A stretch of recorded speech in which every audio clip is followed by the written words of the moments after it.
What is up, guys? Ninja Nick 333 back with the finals of the Japan Championships, the Japan Nationals, the Pokemon trading card game. I believe this is a Gardevoir versus Mew match, if I heard correctly. I know that one of them got first and one of them got second. I think I remember which one was where, but I'm not going to spoil it for any of you guys. If you guys do enjoy my videos, make sure you comment, like, and subscribe. The liking especially. Not a lot of people hit that like button. I'm guilty of it myself when I watch other people on YouTube. And the more I've been hitting like on people's videos, the more my homepage has actually been improving.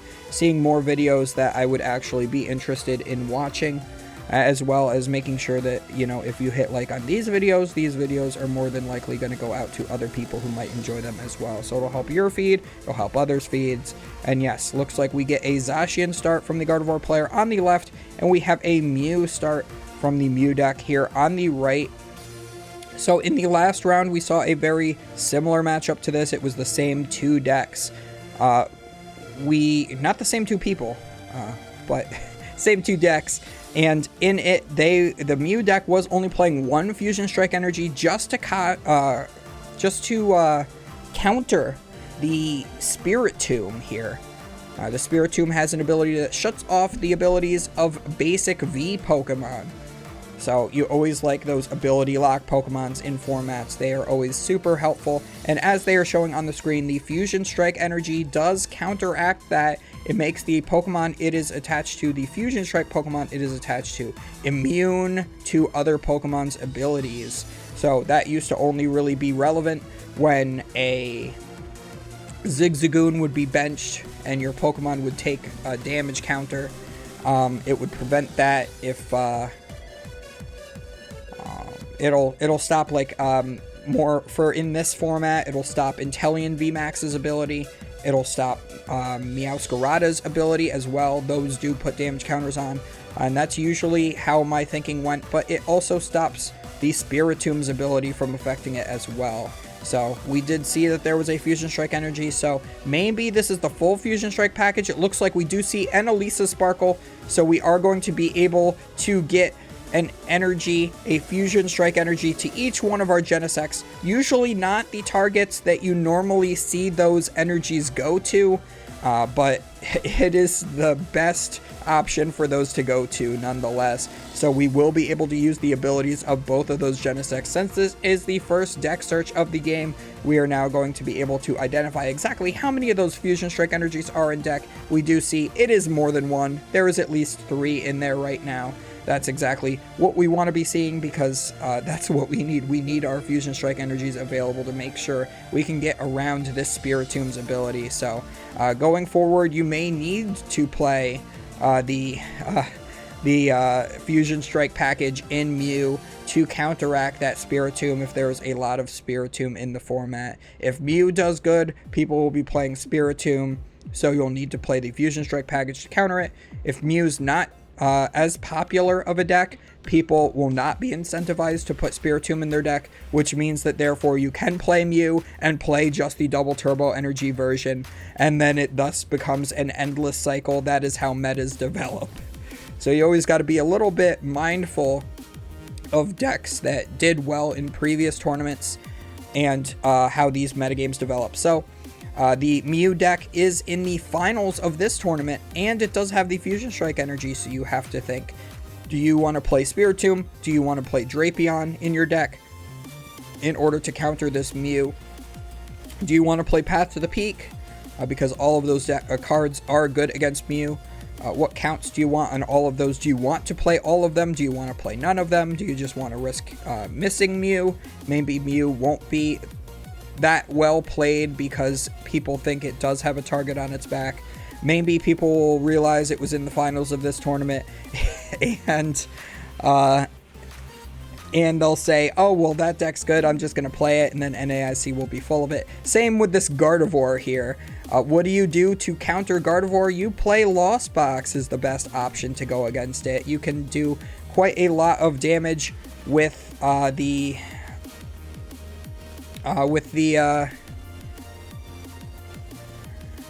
lost my train of thought when they just Jesus Christ. Anyway, oh yeah, you can knock out their stuff with Cramorant in one hit.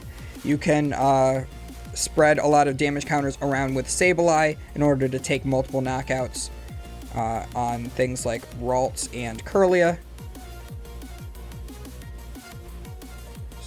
You can even play the Kyogre version. You can take multiple knockouts of multiple bench Pokemon at the same time. I think even if you want to counter... both of these decks, you can play Darkrai. Unfortunately, Darkrai, not a good deck, but you know what it is good against? Both of these decks. Gardevoir, not so much. You do hit the EX for weakness.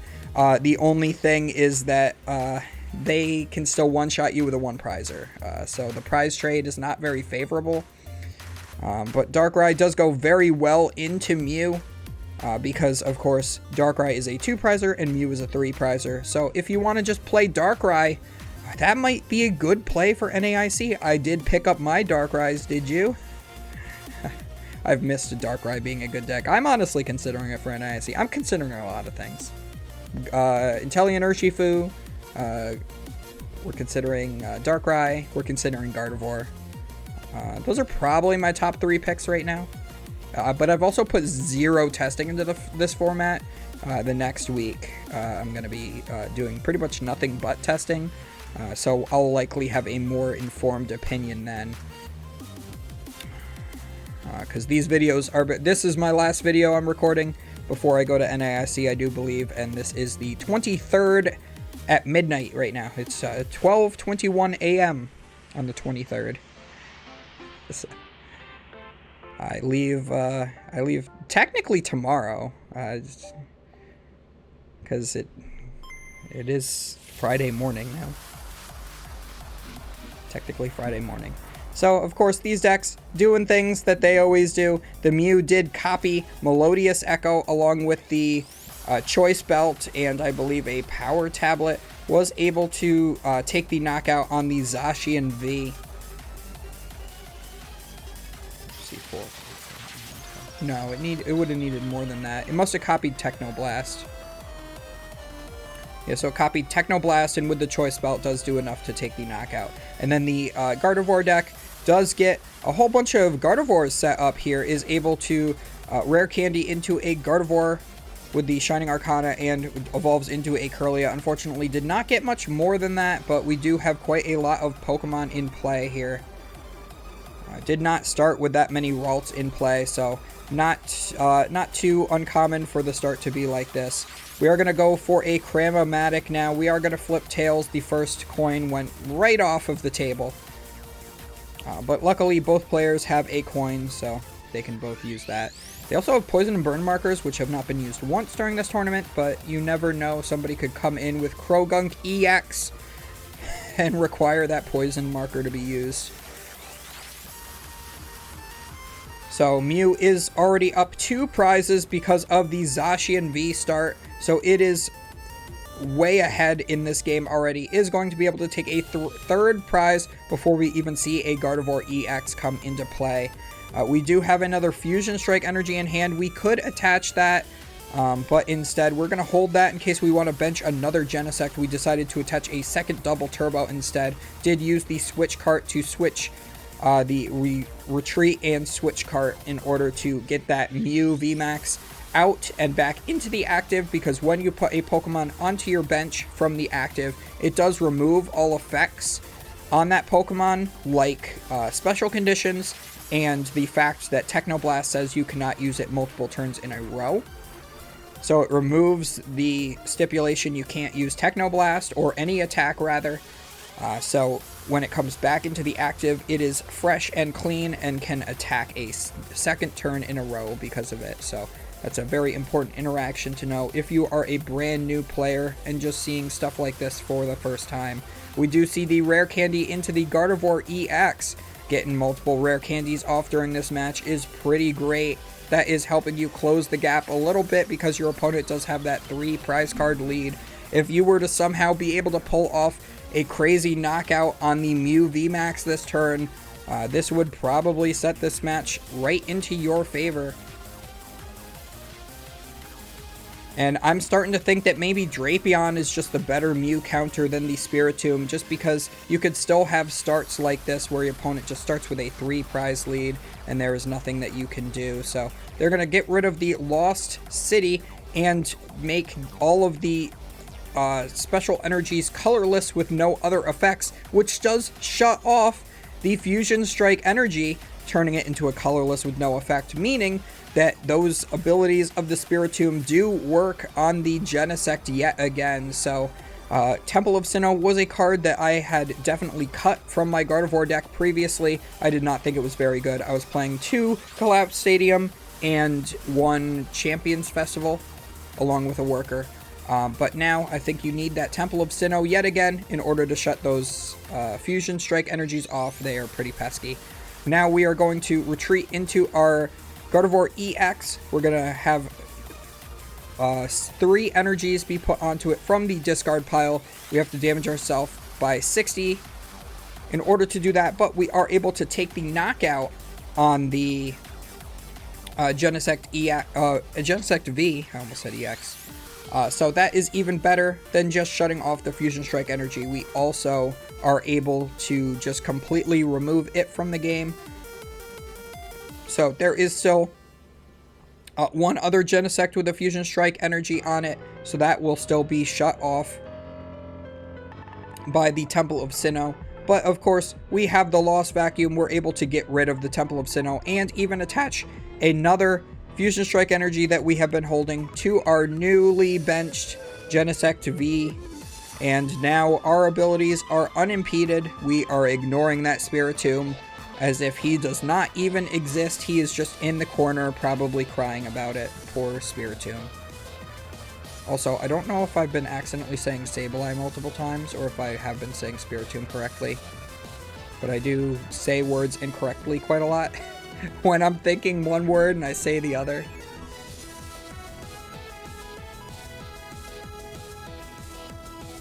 My brain is just wired wrong.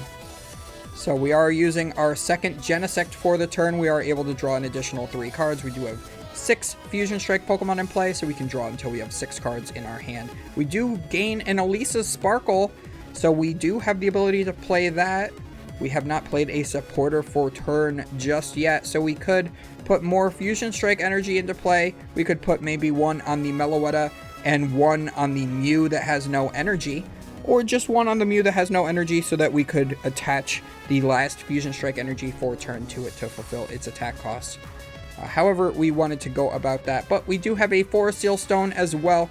We are going to use that in order to search our deck for any 1 card. It looks like we are going to go for the Escape Rope because we do not have the knockout on the Gardevoir EX just yet. And I did spy a Cleansing Gloves in this deck, so this will be able to knock out those Gardevoir EXs a lot easier. Because Choice Belt, of course, does not do additional damage to the Gardevoir EX since it is not a Pokemon V or GX. But the Cleansing Gloves does boost damage by 30 against Psychic Pokemon. So it still works in the mirror, but also it works on Gardevoir EX. And that's the most important aspect of that. So you still get just as much use out of that as you do the Choice Belt. Looks like we do find 1 Fusion Strike energy from our deck. We do put it onto the Meloetta. That makes sense. We could always attack with a 1 prizer at some point. At worst, we could always attach a double turbo to it, and we would still be able to do that attack. Oh, and also we did lose the first Fusion Strike energy. I just realized now there's 3 in play. And there's 1 in discard, so we would have to attach a double turbo in order to use Meloetta's attack. Unless this deck is also playing the crazy, wacky Luxray combo with the reversal energy in this deck as well. But I think with the full Fusion Strike energy package, you don't have room for a silly tech like that. And we go ahead and we take that knockout. So we go down to 2 prize cards remaining. And it's looking really grim for the Gardevoir. I don't think that there's any chance that Gardevoir can win Game 1 at this point. The Spiritomb is not doing anything but taking up a bench spot that could have been used for a Ralts. And the Gardevoir EX is already damaged because you had to use the ability on itself. So that's going to make it an even easier knockout for the Mew VMAX. All they need is, what, 1 damage modifier? Let's see, we're at 60, so that's 250 remaining. No, they'd need 2 damage modifiers. They hit 190. No, 3? Yeah, 3. Which is still doable. It's only 2 power tablets and a cleansing gloves, or 3 power tablets. And you usually want to save your power tablets for turns like that. You don't really want to be burning them too early if you can avoid it, if you know that you're going to need them on some big HP Pokemon. None of those are in hand for him. It looks like he does have a couple of Battle VIP Pass, and we do even have a Battle VIP Pass in the hand for the Gardevoir deck, so we are going to be able to discard that.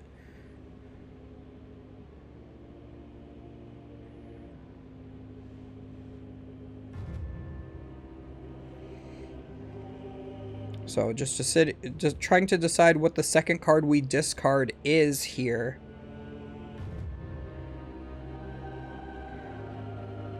Whatever's the most dead card in the hand. You don't want to get rid of the stadiums.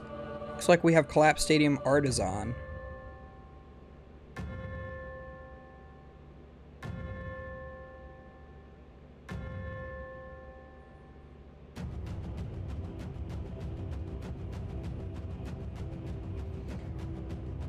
So we are going to search our deck for that Shining Arcana Gardevoir. We're going to be able to put that into play. Evolving the Kirlia to draw 2 more cards. Grabs another Kirlia. That Ralt came down last turn, right? We could evolve that. Unless my turns are starting to blur together, which is entirely possible at 12:30 a.m. I don't know why I decide to do this to myself, but I always do. I have the most energy at night, right before I go to bed. It's weird. I'll be like sleepy all day long. Exhausted all day long. And then like 9 o'clock hits and all of a sudden I have the energy to run a frickin' marathon. So it looks like we are going to use our Psychic Embrace from our Gardevoir EX to put some damage counters there onto our Shining Arcana Gardevoir. We are going to retreat as well. So we are going to be attacking with that instead. So we are probably just going to be hitting into this Mew VMAX and hoping that it just does not move, I suppose, or heal itself off. There are two Mew Vs, so we would hope that that is a thing. Oh, and we get rid of our own Gardevoir EX with the Collapse Stadium. It did have damage counters on it, but I'm not sure if it was close enough to knock out to where you would want to do that. But it does remove the only 2 prize Pokemon from play, and that is your opponent's only way to win in 1 turn, so I do suppose in a way that's correct, but you do need to Boss's Orders this turn to knock out a 2 prizer to still stay on pace. And we do go for the Iono instead. Yeah, I'm not sure how I like this. You're just really hoping that your opponent just bricks off the Iono. They do still have 2 Genesects available to them. They are going to get Iono'd for 2, but they can always draw until they have 5. And how are you going to play the Boss's Orders this turn to take out one of those benched Pokemon? You're just going to have to hit the active, and that doesn't knock it out. You'll need to play Sky Sealstone and attack with Zacian V would be the best way to win after this attack. But I don't know if this deck is even playing Sky Sealstone. And you also have energy on 2 Pokemon in play as well, which makes it less likely you're going to get enough energy onto the Zacian. You need 9 energy on the Zacian in order to take a one-shot on a Mew VMAX. So if this one doesn't heal, that will make it a little bit easier, but you also do not have a Zacian available for you. So we do evolve a Mew VMAX to the bench. We will be able to, at the very least, retreat into that, and we are able to draw 3 off of our first Genesect. Looks like we do get a Lost City. We could always put that down. It will allow us to bench another Pokemon and then draw until we have 6 as well. And we will be able to Lost Zone the Gardevoir if we are to knock that out. So again, we just need to retreat to take this knockout, and that's honestly not that bad of a turn. You will go down to 1 prize card remaining. Your opponent needs 4 prize cards in order to win the game. So again, you can just hope that they don't get to a Sky Sealstone Zacian with 9 energies on it. We go for the Cramomatic, discarding Palpad, flip Tails, and then draw another 3 off of Genesect, because again, we still only have 5 Pokemon in play. We can only draw until we have 5 cards in hand. We draw our own Iono. We could always play that. The Gardevoir deck might have a bunch of cards in hand, but I don't think that they do. From the last time I checked, there were only like 4 maybe.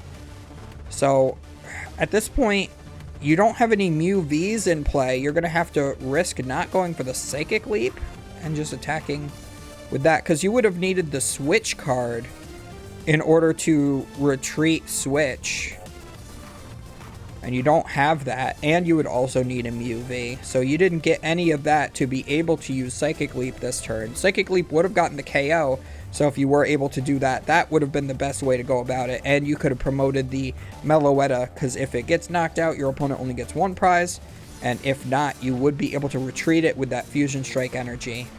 So that's definitely what this player was digging for, but they did miss that. So we go for a concealed cards here on the left. And we're gonna have to find a Gardevoir EX, a Zacian, a Sky Sealstone. And we evolve to a Kirlia after playing Boss's Orders on a Genesect. And passes the turn to hope the opponent doesn't have the Switch card to try to build up that play, and just ends up taking the loss. So yeah, I don't even think Gardevoir decks are really playing the Sky Sealstone anymore at this point, just because in the way the Paldea Evolved format is now, it's just the Sky Sealstone was already an inconsistent option to begin with, and I think you still should be able to beat those VMAX decks without it. It is very good, though, when you are able to pull it off. It really does help you. So we are going to have to see. Hopefully we do get to a Game 3. It looks like these matches are a little bit longer. This is one of the biggest chapters on the recording here as they're broken up. So we'll have to see. I'm assuming that this Gardevoir deck is going first here. It looks like it. We did start a Ralts. We're going to want to get that Spiritomb into play yet again on the first turn. He's been able to get that out consistently against this Mew deck. Both in Game 1, he was able to get it out, and he got it all 3 games turn 1 against the previous Mew that he played against that he was able to beat.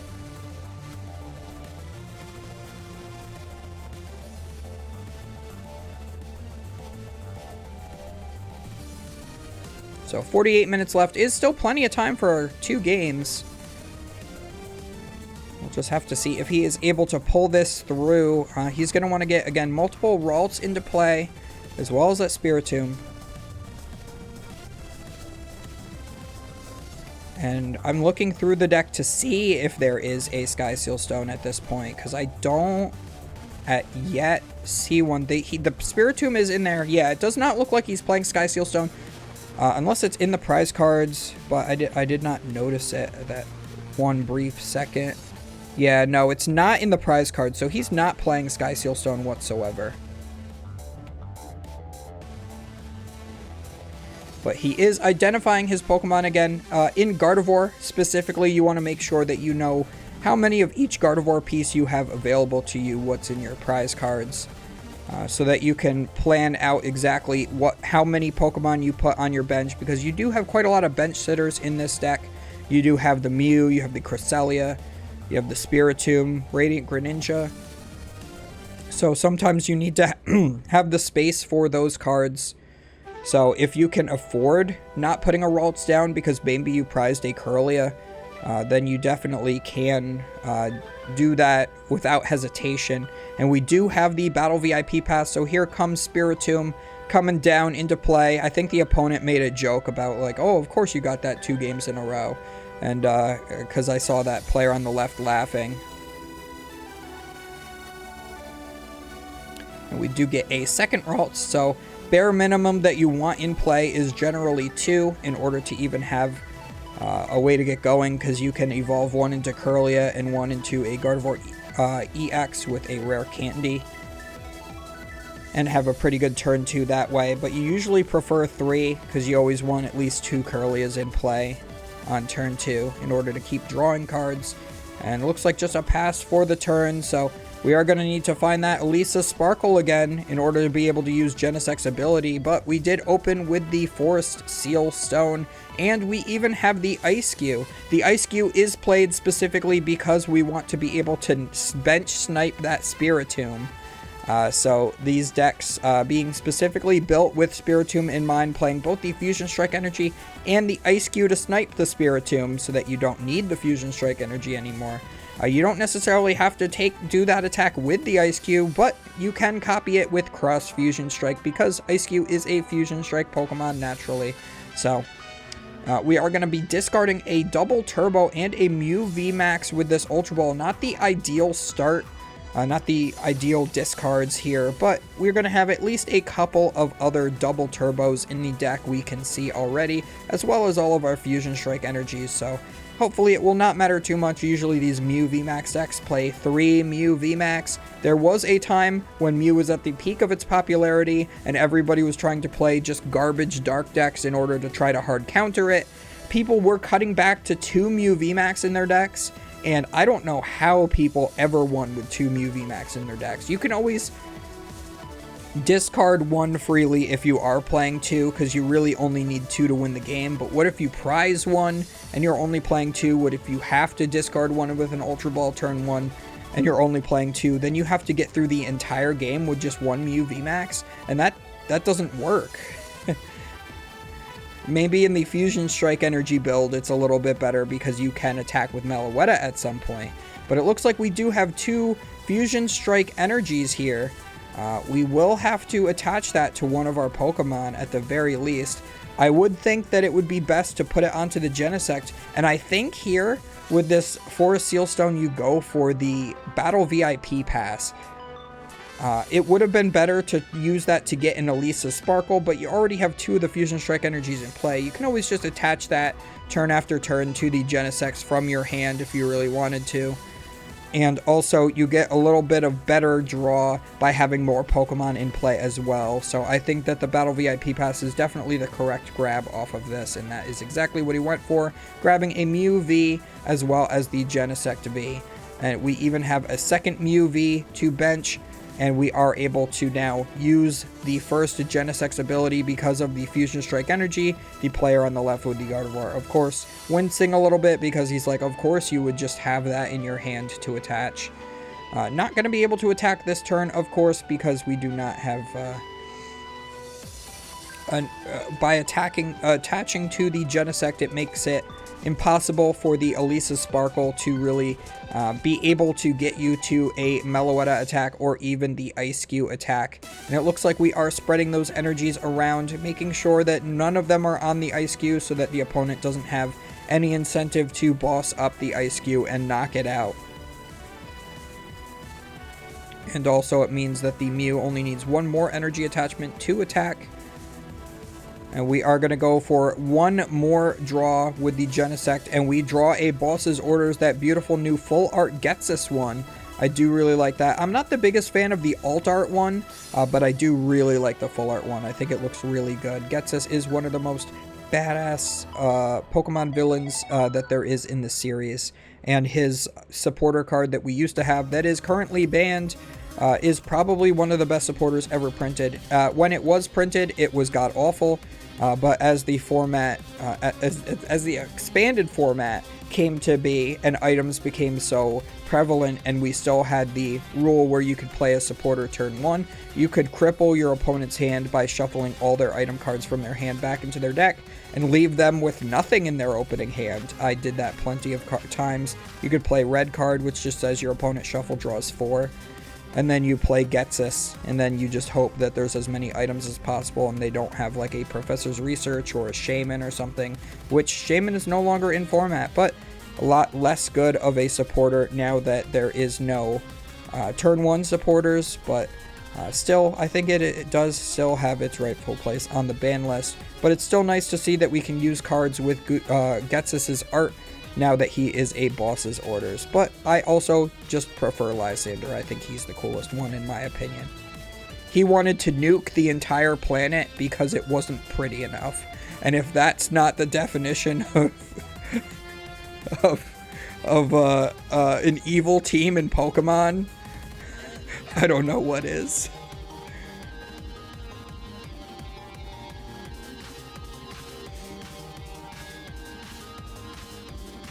So we are going to Super Rod back in Zacian and Gardevoir EX that are both in the discard pile currently. Those are cards that are very good to have in the deck, for sure.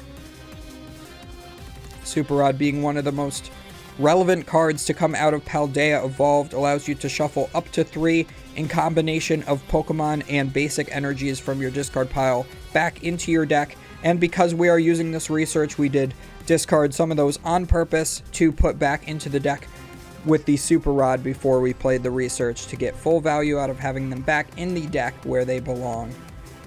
Super Rod being, of course, printed previously. It is a card that we've still had access to in the expanded format. If Pokemon ever wants to even consider supporting the expanded format again, they have not done a ban in the expanded format in multiple years, and haven't had a tournament in the expanded format since before COVID either.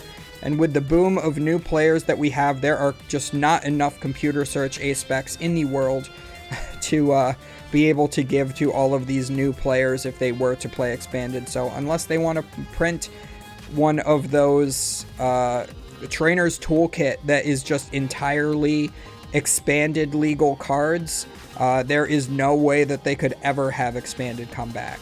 Looks like we do flip heads on this Cram-O-Matic here. We're going to discard a Battle VIP Pass, the perfect card to discard with the Cram-O-Matic. We're going to be able to search our deck for any one card, and as you can see here, one of the Japanese kanji there is just a smiley face, is what I like to see, and that is one of the kanji on the Cram-O-Matic. I just can't not see a smiley face when I look at it. And of course, they are showing off the cleansing gloves. It looks like we've checked to make sure that that is in the deck. It was pulled up quite a little bit. He was considering getting it, I think, but went for a different card, being the Switch Cart. That is definitely something you want to see here because you need to move Genesect out of the active. Makes sense. So we are going to put our Mew V active and attach a Fusion Strike energy to it. Boss's orders bringing up the Kirlia, and then we're going to draw a few more cards. So all we're looking for is the Mew VMAX, maybe a Feather Ball or an Ultra Ball to get there.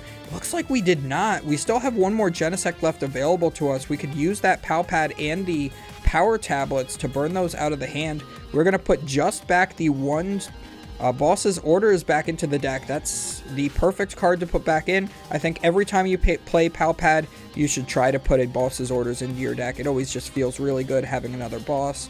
Those are cards that can always help you win games. I'm still sad about the fact that Pokemon Catcher is a coin flip. I miss the days where it was not. So we do play one Power Tablet and we draw 2 more. We could have played the other Power Tablet and drawn yet another additional card. But we do have the ability to just take the knockout with the Mew V without turning it into the VMAX because we can attack with Psychic Leap.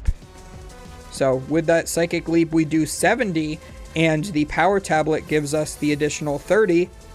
Only needed 10 more to knock out the Kirlia, and we have the Lost City in play, so that Kirlia and the Ralts that was underneath it do go into the Lost Zone, not to be able to be recovered by the Super Rod.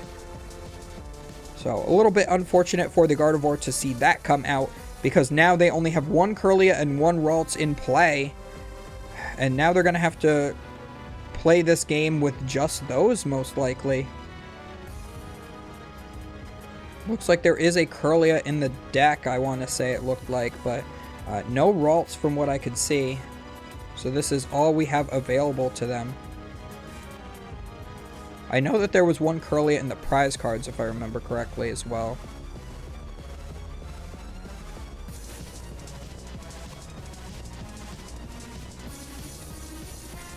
So here comes the Mew's Mysterious Tale. We're going to look at the top 6 cards of our deck. Also, funnily enough, both decks in the finals are playing Mew, technically. We do have an Artisan in our hand that we put down, I think is what we just did. Or no, did we grab the rare candy and evolve? It was a little hard to tell because the camera wasn't on what he was doing. It was at a different angle.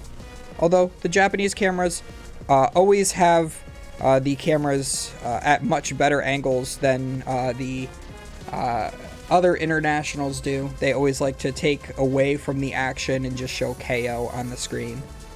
And then you can't see what's going on. But it looks like a sleeve was ripped, so we are going to have to replace that sleeve before we can continue with the match.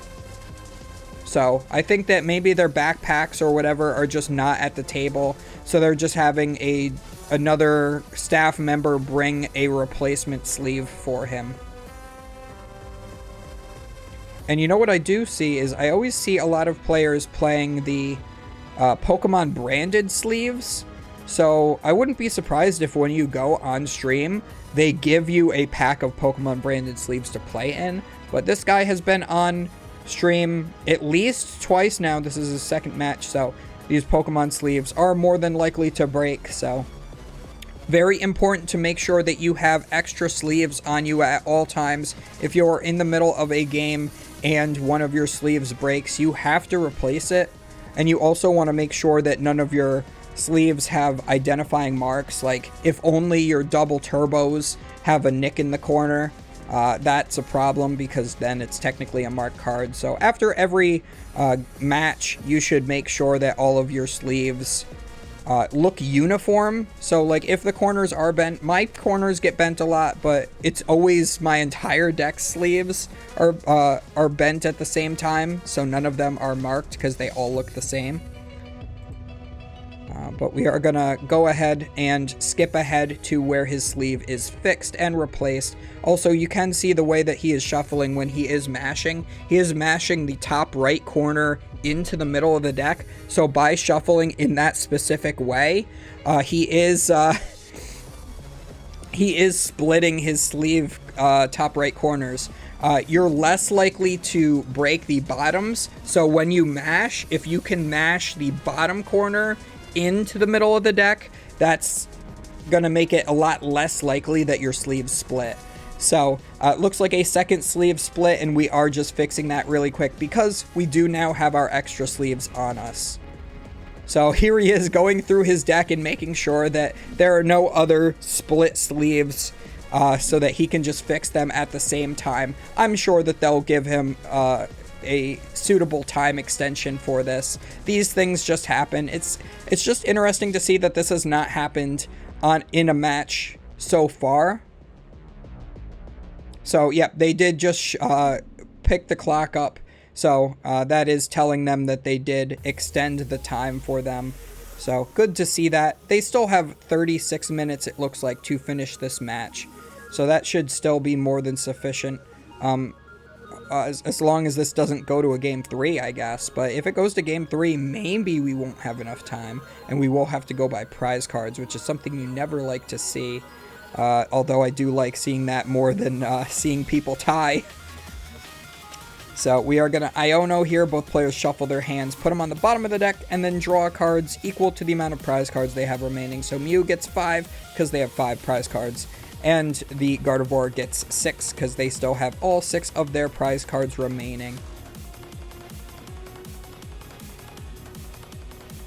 So we do draw a couple of cards here off the Curlia and another couple off of the Shining Arcana. Looks like we're not seeing exactly what we want to see here.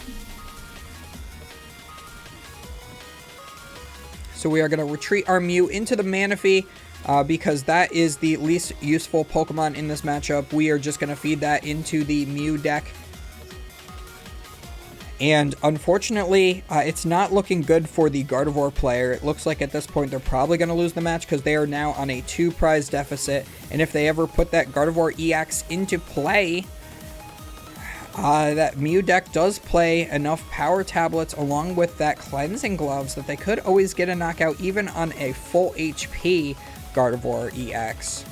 You would just need all 4 power tablets or 2 power tablets plus, or 3, sorry, all 4 power tablets or 3 power tablets and the cleansing gloves would get the knockout on one of those. And if 2 energies from the discard pile ever come onto a Gardevoir EX, that is 1 less power tablet or cleansing gloves that you would need in order to get that knockout. So if we ever see a Gardevoir EX go down, I think that that would be an easy way to say that this game is officially over. But it's not over quite yet. The Gardevoir deck still could pull it out. You could always see back-to-back one-shots on Mew VMAXs would always be fun to see. Or this player could just not evolve into the Mew VMAX and keep just playing, just keep attacking with the Psychic Leap. The Psychic Leap does do 70 damage, and he does not have a double turbo energy on it, reducing the damage. He has the Fusion Strike energies, so he can actually hit this Manaphy for an exact KO with Psychic Leap without actually having to evolve.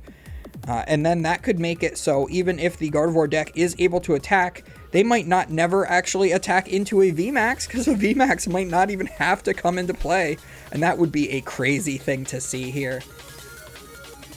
But the better option would be to find the Mew VMAX this turn, evolve into it, and then copy the attack of the Ice-Q here, and you could knock out the Kirlia on the bench.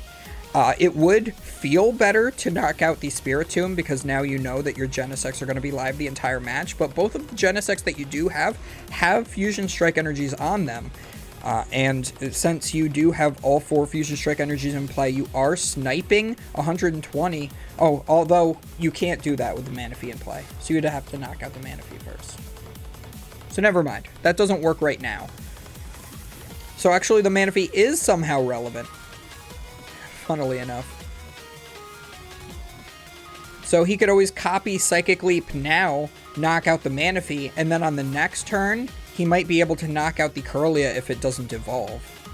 Or he could just knock out the Spiritomb for good measure in case the Genesects go down, because those are always the easiest knockouts for Gardevoir, because even the EX can just take a one-shot fairly easily. Yeah, we do have 1 Ralts in the prize cards for this Gardevoir deck, so I guess it was not a Kirlia, it was a Ralts. So I did misread that. I saw a purple card that was a Pokemon, and I thought it was a Kirlia. But it only has 1 antenna instead of 2, or whatever those things are on their heads. I'm not even sure. So here we go in with the... I'm assuming we copied Psychic Leap. I missed what he copied. Usually he like pounds his fist on the card. But we do knock out the Manaphy, so we are going to need to see a Super Rod to put the Manaphy back in, and then find it back out with the Artisan. But it looks like we don't shuffle the Manaphy back in with the Super Rod. We must have shuffled other Pokemon.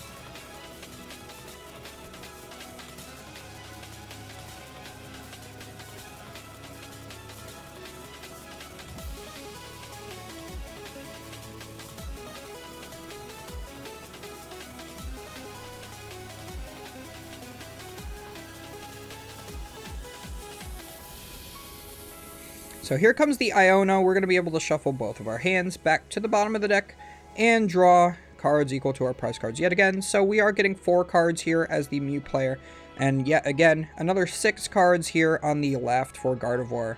And is that going to be enough? Are we going to be able to get there? Looks like we did draw the ever ubiquitous Battle VIP Pass, and we do have now a double Gardevoir EX hand. We could always evolve into that from the Kirlia.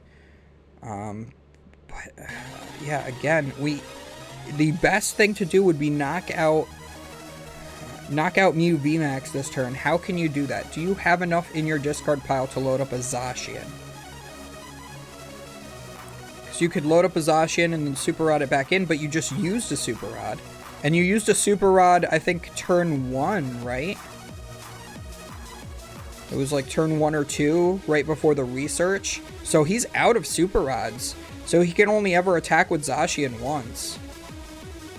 Yeah, so this is not looking good. He's going to have to take a one-shot on a Mew VMAX with a Brainwave from the Gardevoir. That doesn't look very good. Looks like he is going for an attack with the Cresselia here. We are going to put 1 energy onto each one of our Pokemon in play. The Spiritomb is Psychic type, so you can use the ability on that. And we are going to put the damage onto the Ice-Cube on the bench, and we don't knock it out. We just put damage there instead. It has 110 HP, so it lives on 10 remaining. Funnily enough, you could knock out the Ice-Cube with the attack of the Spiritomb. If that were to ever come up. The attack with the Spiritomb does do 10 damage, and then the Spiritomb and the cards attached to it do go to your hand, so you don't really want to do that against Mew. I don't think it's optional. I do believe it's you have to do it thing. And this guy on the left with the Gardevoir, he's just laughing about how bad this is. I think he's accepted his fate at this point. I don't think this is going to go to a Game 3, as much as I would love to see that. I do believe that that is a Cleansing Gloves that's on that Mew as well, that just got the double turbo energy, and a Choice Belt there on the other one that he just put down. So we are going to draw yet another 3 cards. It looks like that's all he ever does with Genesect is draw 3, but, you know, Tierno, Sharon, Nimona, Barry, you know, they're all good supporters when they're not supporters. They're bad supporters when they're your only one for turn, but when you can do it as many times as you want a turn, it's pretty dang good. Still very upset that Nimona is a supporter. I'm always going to say that.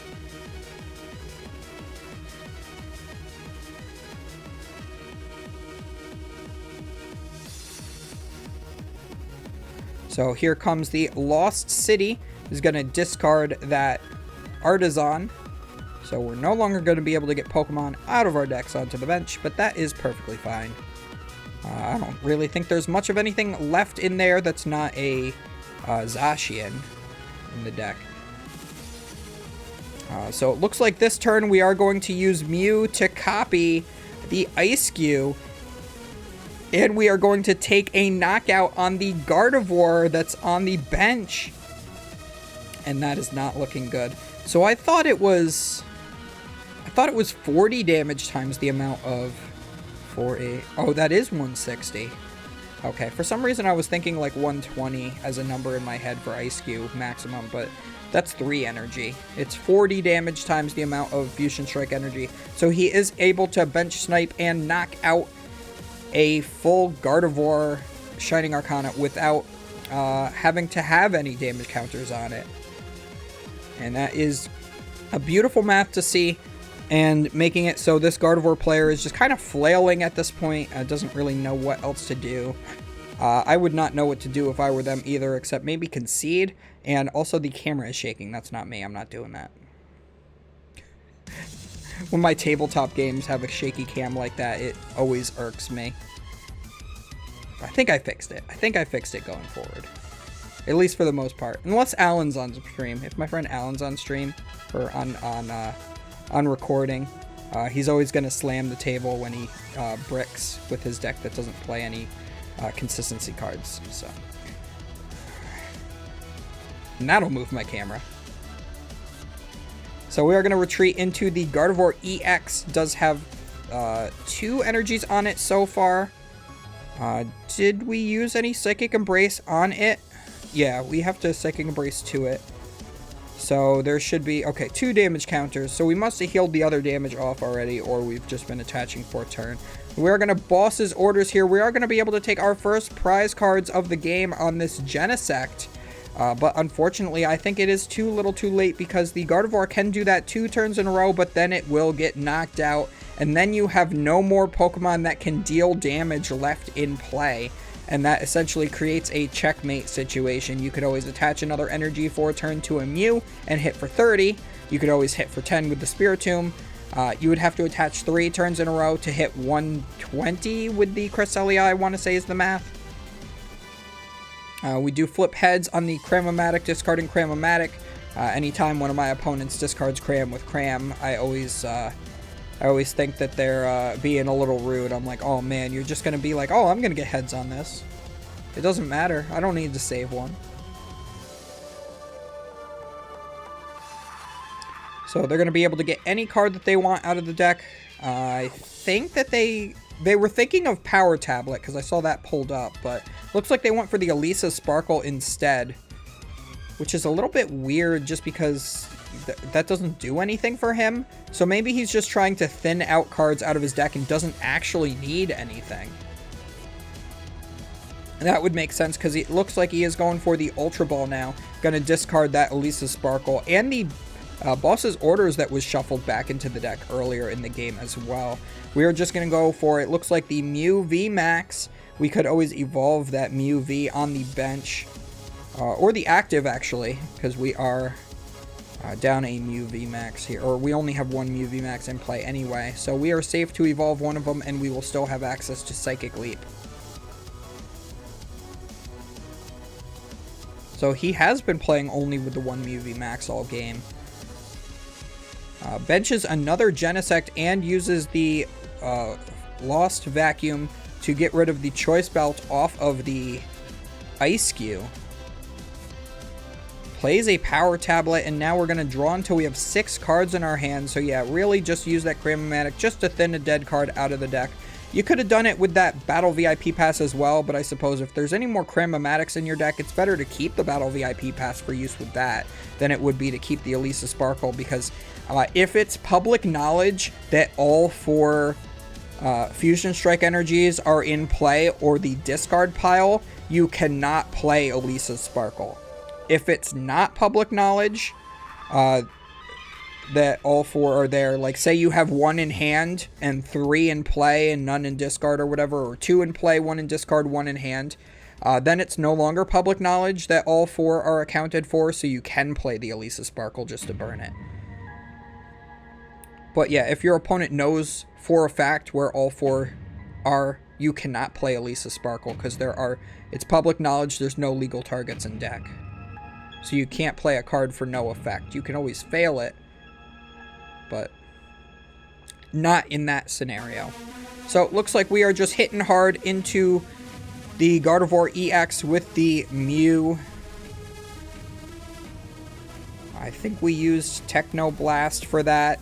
Looks like Techno Blast type of damage. We've got 300 damage on us now. If the Gardevoir were to even return to the bench, you will be able to use the Ice Cube's attack to snipe it off of the bench.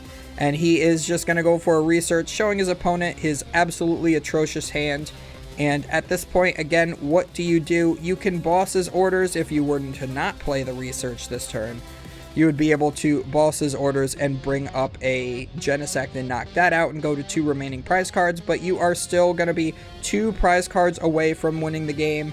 Your opponent will be able to knock out the Gardevoir EX, take 2 prize cards, go to 1 remaining, but your Cresselia, your Spiritomb, your Radiant Greninja, your Mew are not going to be able to take a knockout onto anything your opponent has. So I guess he could go with the Cresselia here and try to spread some more energies and just start healing. But again, the Mew VMAX just snipes that Gardevoir EX with the Ice Cube, leaving you with no attackers and you have nothing. So if you are to do this play, I think you just load up the active with as many energies as possible so that it can potentially attack for the 110, 120, whatever it is that it does with the second attack. But again, you're still going to be 1 to 2 prize cards away. Even if you knock out this Mew VMAX, you're going to be 1 prize away. If you knock out the Ice Cube, you're going to be 3 prize cards away. And you need the Gardevoir EX to live. So you are just hoping that your opponent does not have the boss's orders. But again, so here he goes. So he's going to... Okay, for some reason I didn't see this play, but this is very obvious. So he puts the Gardevoir to his bench and then knocks out the Ice Cube, which gives him the window to Zacian the active Mew VMAX for the knockout. But there is still 1 boss's orders left from the opponent here.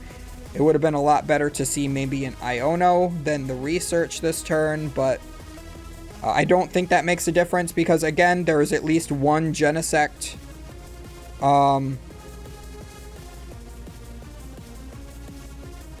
Oh, is there something to do with the Temple of Sinnoh going on right now? Is there a ruling with that? Did he try to attack with the active and then try to retreat? Because if you declare an attack you cannot use, your turn is passed. Or you have to select a different attack that that Pokemon can use. So if he declared Cross Fusion Strike for whatever, and he does not have the necessary energy because of the Temple of Sinnoh, he only has 1 energy on that Mew, he can no longer go back in his turn and instead retreat. He has to declare a legal attack that that Pokemon can use, or his turn is over. So this could be the opportunity that the Gardevoir deck needs to win and bring it to a Game 3.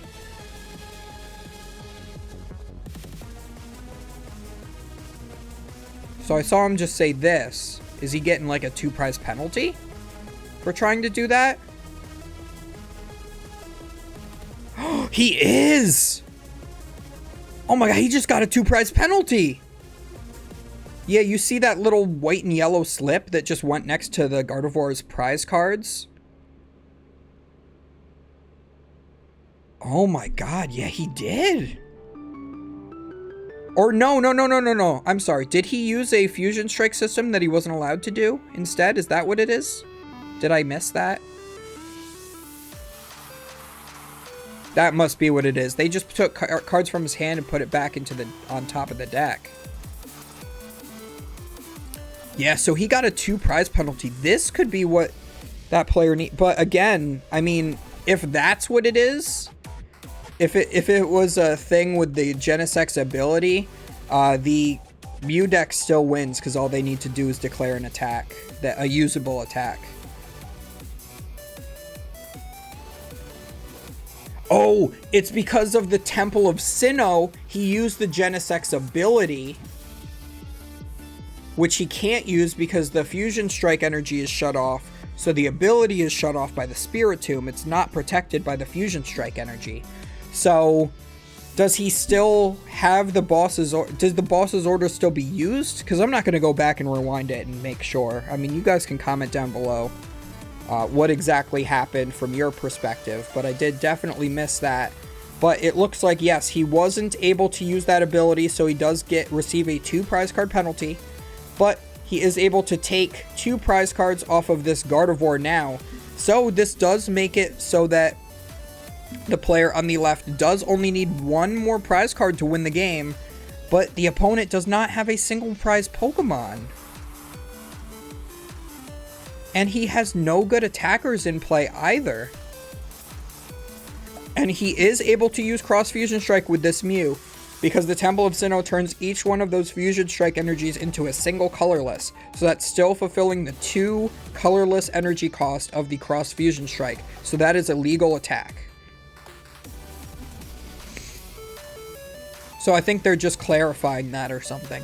But yes, he can still use Cross Fusion Strike.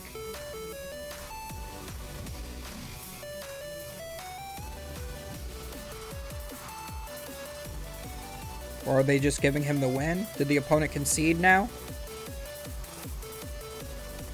Oh my god, it's so hard to tell. I would just play the audio if I understood Japanese.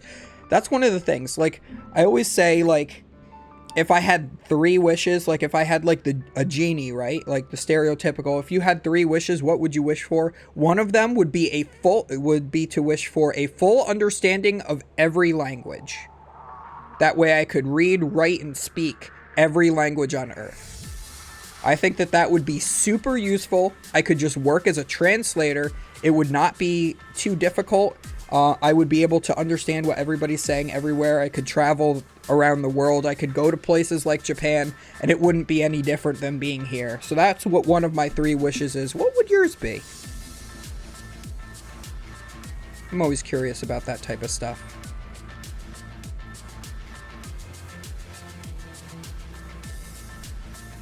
And you want to, of course, make the wish in a way that the genie doesn't screw you over. Because you could always say, I want to be rich, and then your legal name is Richard.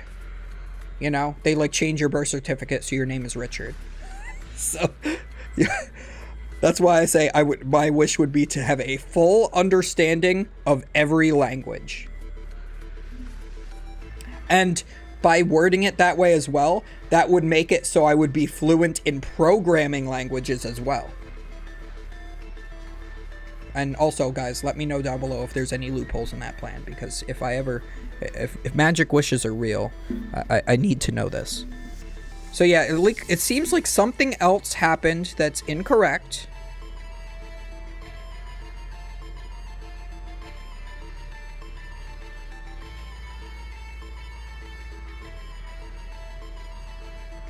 Also, I do like the judge jerseys too. They look really cool. They look like actual referees, like sports referees. Are they going to give him another 2 prize penalty? Because if he does... I mean, honestly, like, giving the player on the right penalties at this point just... Well, unless he gets another prize penalty, it's a moot point. Okay, so they are able to continue here. Yeah, so it doesn't look like any penalties were awarded. Maybe there was a warning for something for one of these players, but they did stop play for whatever reason and discuss it. We are just going to use Mew's Mysterious Tail to grab a level ball.